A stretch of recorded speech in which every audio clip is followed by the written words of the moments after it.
A ver, imaginemos por un momento un escenario casi imposible. Pensemos en un texto que fue escrito hace miles de años por un rey de Oriente Medio, un texto redactado en clave de poesía milenaria, pero que, al leerlo hoy en día, contuviera un diagnóstico clínico perfecto de cómo se deteriora el cerebro humano. Ya, suena a ciencia ficción, la verdad. Totalmente. Pues hoy tenemos sobre la mesa un documento fascinante que plantea exactamente esto. Es un estudio redactado por el pastor Joshua que, fíjate, coge escáneres cerebrales modernos, neurociencia pura y dura, y los cruza directamente con la sabiduría del libro bíblico de Eclesiastés, concretamente el capítulo 12. Ajá, el capítulo del deterioro físico. Exacto. Y nuestro objetivo en esta inmersión a fondo es descubrir cómo, según este autor, la mismísima anatomía de nuestro cerebro es la que facilita nuestra identidad espiritual. Y sobre todo explorar esa idea tan potente de que el cuidado de la mente es en última instancia un acto de fe. Es que es la típica dicotomía de siempre, ¿verdad? O bien somos una máquina biológica súper compleja que se explica en un laboratorio, o bien somos un ser puramente espiritual. Pero parece que ambas cosas no pueden sentarse en la misma mesa a dialogar. Claro, como si estuvieran peleadas. Eso es. Y lo que hace este texto de Joshua es romper esa barrera por completo. No intenta usar la ciencia para justificar la fe de forma barata, ni la fe para ignorar la ciencia.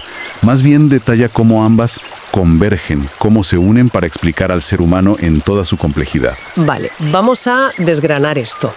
Porque antes de meternos de lleno en la teología o en esa poesía antigua que comentábamos, creo que necesitamos entender la maquinaria física de la que estamos hablando, ¿no? 100%. Hay que sentar las bases. Pues necesitamos hablar de ese pequeño caballito de mar que todos llevamos dentro de la cabeza, el hipocampo. Madre mía, el hipocampo. Anatómicamente es una estructura fascinante. Fíjate que se encuentra alojada muy en la profundidad del lóbulo temporal del cerebro.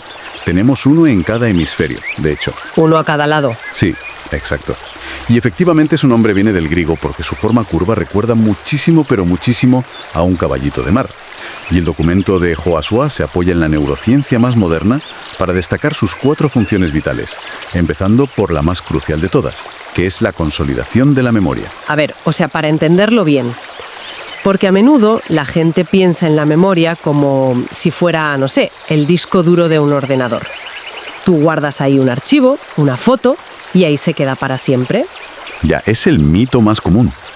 Pero claro, por lo que leo en las notas del estudio, el hipocampo no es el almacén final. Es más bien como una especie de centro de clasificación de correos en plena campaña de Navidad. Bueno, es que mejor explicado imposible. Imagínate ese centro de correos recibiendo miles, literalmente miles de paquetes por segundo. El sabor del café de esta mañana, una conversación de fondo en el metro, el olor de un perfume que te recuerda a tu infancia o un momento de muchísimo estrés. ¡Qué locura de información! Pues el hipocampo no se queda con esos paquetes. Su trabajo real es revisar toda esa avalancha de información a corto plazo y decidir qué es basura, biológicamente hablando, claro, y qué es vital. Y, ¿cómo decide el cerebro qué es vital y qué va directo a la papelera? Pues mediante un proceso que llamamos potenciación a largo plazo. Básicamente, si una experiencia tiene una carga emocional muy fuerte o si se repite muchísimo, el hipocampo fortalece las sinapsis, las conexiones entre las neuronas. Entonces, empaqueta esa información y la envía a la corteza cerebral, que es la capa exterior del cerebro. Y ahí sí que se archiva como memoria a largo plazo. Es decir, sin este centro de clasificación, seríamos totalmente incapaces de retener información nueva más allá de, unos minutos. ¡Qué barbaridad! Viviríamos en un presente perpetuo. Exactamente, un bucle continuo. Me da un vértigo solo pensarlo. Pero claro, si este centro de correos sabe qué paquetes guardar, también tiene que saber dónde estamos físicamente para darles un contexto, ¿no? Y aquí es donde el texto entra en la segunda función, que es la navegación espacial. Sí, fundamental. Es que en los apuntes vi algo sobre un estudio súper clásico con taxistas en Londres. Y yo pensaba, ¿qué tienen que ver los taxis londinenses con nuestro caballito de mar? Pues mira, es uno de los estudios más reveladores de la neuroplasticidad de toda la historia. Para conseguir su licencia, los taxistas de Londres tienen que memorizar miles y miles de calles. Es un examen brutal que ellos llaman the knowledge, el conocimiento. Ya me imagino una locura de mapa. Pues los investigadores escanearon los cerebros de estos taxistas y descubrieron que la parte posterior de su hipocampo era físicamente más grande. O sea, tenía muchísimo más volumen que el de una persona promedio. O sea, un momento. ¿Me estás diciendo que el cerebro literalmente creció de tamaño solo por memorizar un mapa de calles? Literalmente. Y el mecanismo biológico detrás de esto son las llamadas células de lugar. Place cells en inglés. Células de lugar. Sí, son unas neuronas específicas dentro del hipocampo que se encienden únicamente cuando pasamos por ubicaciones físicas concretas. Van creando un mapa tridimensional en nuestra cabeza. ¡Qué fuerte! Entonces, claro, al exigirle tantísimo a ese mapa interno, los taxistas obligaron a su propio cerebro a reclutar más tejido neuronal. Y esto lo que demuestra es que el cerebro cambia su arquitectura física en función de cómo lo usamos. Telita con el dato, de verdad. Pero entiendo que este mapa no es solo de calles frías y vacías, sino que tiene que ver con cómo nos sentimos en esas calles, ¿verdad? Porque la tercera función que menciona el documento de Joshua es la regulación emocional. Exacto. El hipocampo trabaja mano a mano con la amígdala. Tienes que pensar en la amígdala como, digamos, la alarma de incendios del cerebro. Vale, la que salta con el peligro. Eso es. Es una estructura muy primitiva. Reacciona súper rápido y dispara el miedo o la ansiedad. Pero el hipocampo es el motor de contexto. Si la amígdala grita fuego, peligro, el hipocampo analiza el entorno y le dice, tranquila, que no es un incendio, es solo una vela de cumpleaños, estamos a salvo. Así que vaya a apagar la alarma directamente. Eso es. Y fíjate que lo hace a nivel puramente químico. Cuando el hipocampo reconoce que el entorno es seguro, envía unas señales para detener la producción de cortisol, que todos sabemos que es la hormona del estrés. Claro, el famoso cortisol. Pues si esta estructura falla, si el hipocampo no frena a la amígdala, el cortisol sigue fluyendo por el cuerpo, lo que, irónicamente, acaba siendo súper tóxico para el propio cerebro a largo plazo. Madre mía. Y esto me lleva a la cuarta función, que reconozco que esta sí que me ha volado la cabeza por completo, porque rompe uno de los grandes mitos: la neurogénesis adulta. Ah, sí. Un cambio de paradigma total. Claro, es que yo crecí escuchando que nacemos con un número exacto de neuronas y que a partir de los 20 años, bueno, cuesta abajo y sin frenos, que solo se mueren y ya está. Ya, es que ese era el dogma científico intocable hasta hace no tanto tiempo. Pero hoy sabemos que el hipocampo, específicamente en una zona que se llama el giro dentado, contiene células madre que siguen generando neuronas nuevas durante toda nuestra vida. ¿Incluso en la vejez? Incluso en la vejez, sí. Es una maquinaria espectacular que está diseñada para el aprendizaje y la adaptación continua. Nunca se apaga del todo. Pero claro, toda esta maravilla biológica tiene un talón de Aquiles, por desgracia. El texto de Joshua incluye una alerta clínica que es fundamental. Este centro de clasificación, el hipocampo, es extremadamente frágil y es una de las primeras estructuras que caen cuando aparece la enfermedad de Alzheimer. Lo fascinante aquí es cómo esta triste realidad clínica encaja con todo lo demás. Desgraciadamente es así, es la primera línea de fuego del Alzheimer. Y si piensas en las 4 funciones que acabamos de describir, los síntomas iniciales de esta enfermedad de repente tienen un sentido clínico aplastante. Claro, encaja como un puzzle perfecto. O sea, si el centro de correo se avería, la persona pierde la memoria reciente, porque no puede consolidar nuevos recuerdos. Eso es. Pero, sin embargo, sí que recuerda su infancia con todo detalle, porque claro, esos archivos ya se enviaron a la corteza cerebral hace un montón de años. Exacto, el almacén a largo plazo sigue intacto al principio. Y si las células del lugar que comentabas fallan, pues aparece esa desorientación espacial tan característica. Alguien que se pierde en el barrio donde ha vivido, no sé, 40 años. Es devastador. Pero comprender este deterioro natural, o en este caso patológico, es vital. Y justo aquí es donde el texto del pastor Joasilua hace ese giro magistral del que hablábamos al principio, porque toma todo este conocimiento clínico tan moderno y lo superpone sobre un texto poético milenario. El famoso capítulo 12 de Eclesiastés. A ver, un momento. Yo aquí tengo que hacer de abogado del diablo. Adelante, dispara. A ver, suena muy poético y queda muy bonito en un artículo. Pero ¿no estamos forzando un poco la neurociencia moderna para que encaje, digamos, con calzador en un texto de hace 3000 años? Quiero decir, Salomón, o el rey, que escribiera Eclesiastés, no tenía ni la más remota idea de lo que era una neurona o de lo que era el cortisol. Es una duda súper lógica y muy válida. Y evidentemente el autor bíblico no tenía una máquina de resonancia magnética en su palagio. Ya, claro. Pero lo que sí tenía era una capacidad de observación absolutamente aguda sobre la condición humana y sobre cómo se va deteriorando el cuerpo. Si conectamos esto con el panorama general, vemos que el documento de Josué nos invita a leer estas metáforas antiguas no solo como una simple poesía melancólica sobre hacerse viejo. Sino como algo más literal, entiendo. Exacto. Las presenta como una descripción precisísima de la privación sensorial y sus consecuencias neurológicas directas. Vale, pues ponme un ejemplo de esa descripción, porque me cuesta un poco verlo así de primeras. Pues mira, fíjate en el versículo 3 del texto bíblico. Dice literalmente, se oscurecen los que miran por las ventanas. Obviamente es una referencia poética a la pérdida de visión, como pasa con las cataratas o la degeneración macular en la vejez. Sí, la vista cansada, claro. Pues el texto de Josué da un paso más allá y explica el mecanismo neurológico detrás de eso. Cuando pierdes visión, disminuye drásticamente la entrada de estímulos sensoriales hacia el cerebro. Y el cerebro necesita esos estímulos constantes para poder trabajar, claro. Exactamente. Es que el hipocampo se alimenta de nueva información. Si dejas de enviarle datos visuales, experimenta algo que en medicina se llama poda sináptica. Poda sináptica. ¿Suena a jardinería cerebral? Tal cual. Básicamente el cerebro dice, bueno, como no estoy recibiendo información por esta vía visual, voy a desmantelar estas conexiones para ahorrar energía. Literalmente la falta de estímulos hace pasar hambre a los centros de memoria y eso acelera muchísimo el deterioro cognitivo. O sea que oscurecer las ventanas del cuerpo apaga también las luces por dentro. Fíjate que eso tiene todo el sentido del mundo. También hay otra frase en ese mismo versículo que dice, cesan las muelas porque han disminuido. Pérdida dental, básicamente.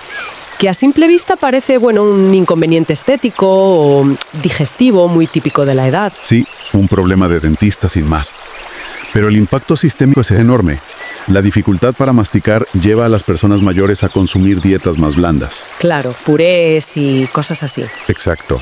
Y esas dietas a menudo son muy deficientes en nutrientes clave, como las vitaminas del grupo B o los omega 3, que resultan ser el combustible físico principal del cerebro. Esa desnutrición silenciosa va nublando la mente y afecta directamente al rendimiento del hipocampo. Todo está súper conectado. ¡Qué barbaridad! Y la conexión que me parece más brutal con el hipocampo de todo el texto aparece en el versículo 5. Dice, temerán de lo que es alto. Esta metáfora tan visual del miedo a las alturas o el miedo a tropezar simplemente al salir a pasear por la calle. Esto es la amígdala disparada de la que hablábamos antes, ¿no? Exacto. Biológicamente es el correlato súper directo de lo que sucede cuando el hipocampo va perdiendo resolución en su mapa espacial. Y por tanto, falla en su tarea de calmar a la amígdala.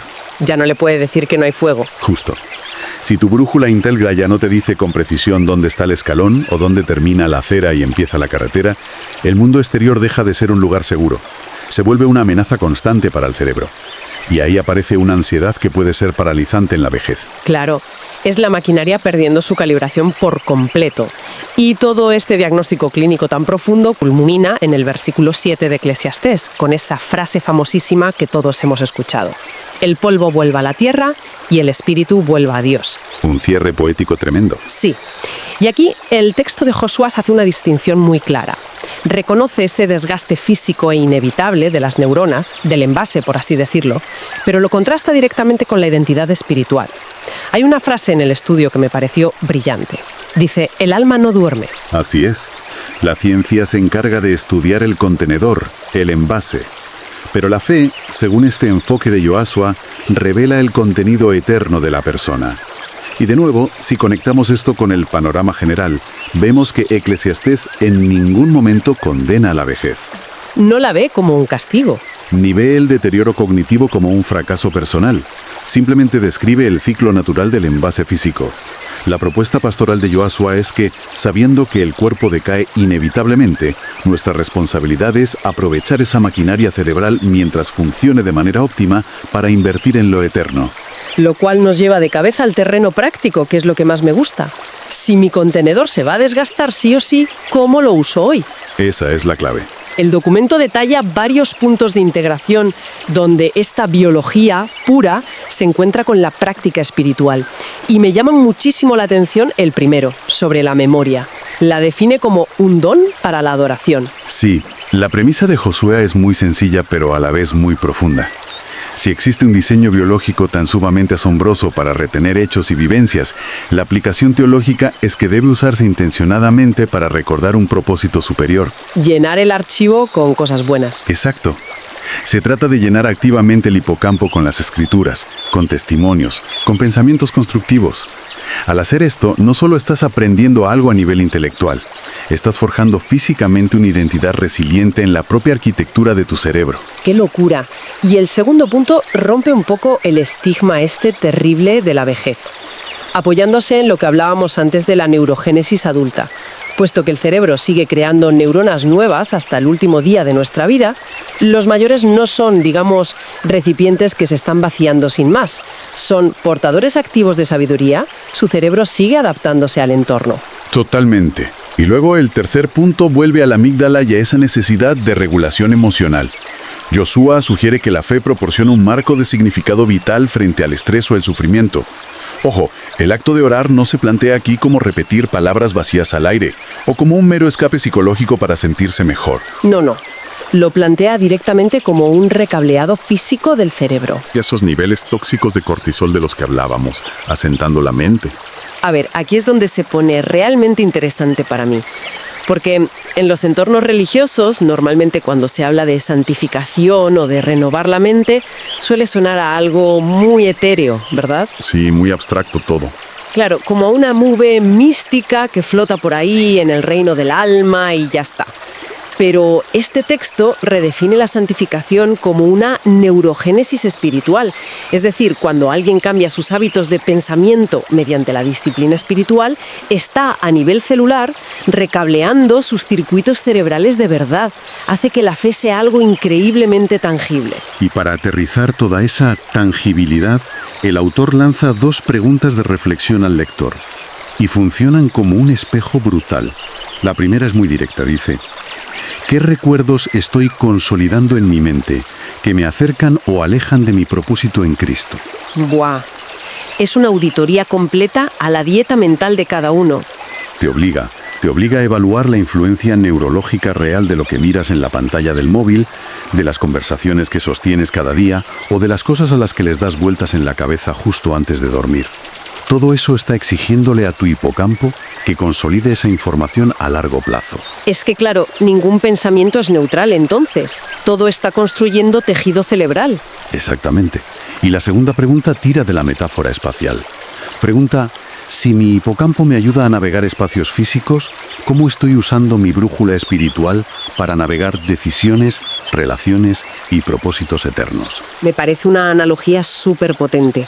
Igual que las células del lugar evitan que te pierdas yendo al trabajo cada mañana, ¿qué sistema interno usas para no perderte éticamente en la vida? Es una reflexión muy exigente. Desde luego, y fíjate que todo este marco teórico desemboca en la última sección del documento, que es quizá la parte más sorprendente de todo el estudio. La oración, sí. Sí, una oración pastoral diseñada para uso ministerial. Pero lo llamativo no es el hecho de que haya una oración al final, sino el vocabulario clínico que utiliza para rezar. Madre mía, es que cuando llegué a esa parte del texto aluciné bastante. No es el típico «Señor, bendice mi mente y dame un buen día, amén». ¿Qué va? Es que es una intervención neurológica declarada en voz alta. Es casi como si un neurocirujano estuviera rezando en mitad de un quirófano, porque incluso menciona anatómicamente el lóbulo temporal. Sí, comienza invocando a Jesucristo bajo el título de poderoso Gibor, que es un término hebreo que evoca la imagen de un guerrero muy fuerte. Y lo reconoce como el creador específico que diseñó la profundidad de ese lóbulo temporal. Y le pide que intervenga directamente en cada célula del lugar para que el alma navegue según su voluntad. Está estableciendo autoridad espiritual sobre una anatomía súper concreta. Y luego desglosa las peticiones siguiendo a las funciones clínicas. Sobre la memoria, pide explícitamente que se consolide solo lo que edifica. Y hay una línea espectacular que dice: que mi hipocampo sea un altar de fidelidad y no un archivo de vanidad. Qué frase más potente. Sí. Pide que los recuerdos traumáticos se sanen o se borren con su sangre y que lo importante se afiance en la verdad. Y al abordar la navegación espacial, la oración pide que las células que trazan esos mapas mentales apunten siempre a una brújula eterna, recordando que Él es el camino cuando la mente empiece a titubear. Es que fíjate en la parte de las emociones. Ahí es donde el choque de vocabularios es todavía más evidente para mí. Pide conectar la amígdala a la paz divina que el mundo no puede dar. Y lanza una frase literal que dice que el cortisol de mi cuerpo se rinda ante el cortisol de tu espíritu. Sí, es increíble. O sea, está pidiendo una anulación bioquímica del estrés mediante una intervención espiritual directa. Es fascinante escuchar términos biológicos tan fríos y de laboratorio como sinapsis, lóbulo temporal o cortisol, integrados en una declaración de fe tan rotunda. Es que pasa de un simple calma mi corazón a un tremendo regula mi amígdala. Sí. Y luego ruega por la renovación diaria, invocando esa neurogénesis para crear, citando a Efesios 4, un nuevo hombre. Pide que cada neurona nueva sea un espacio para el amor y cada sinapsis un canal de sabiduría. Y ojo, el texto no se queda solo en peticiones humildes, sino que cierra con un decreto de autoridad pastoral fortísimo en contra del deterioro. Sí, nombra específicamente a las enfermedades degenerativas. Declara que ni el deterioro, ni el olvido, ni patologías concretas como el Alzheimer tienen la última palabra sobre la mente de una persona. Dice: el polvo volverá a la tierra, pero el espíritu a Dios.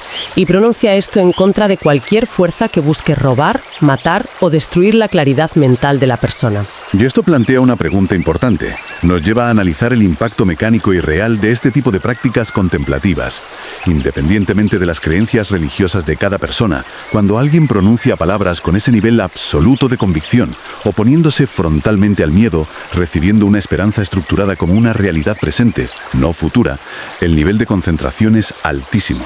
Claro, el cerebro reacciona a eso. Totalmente. Esa regulación emocional está generando una actividad eléctrica y química medible en el cerebro.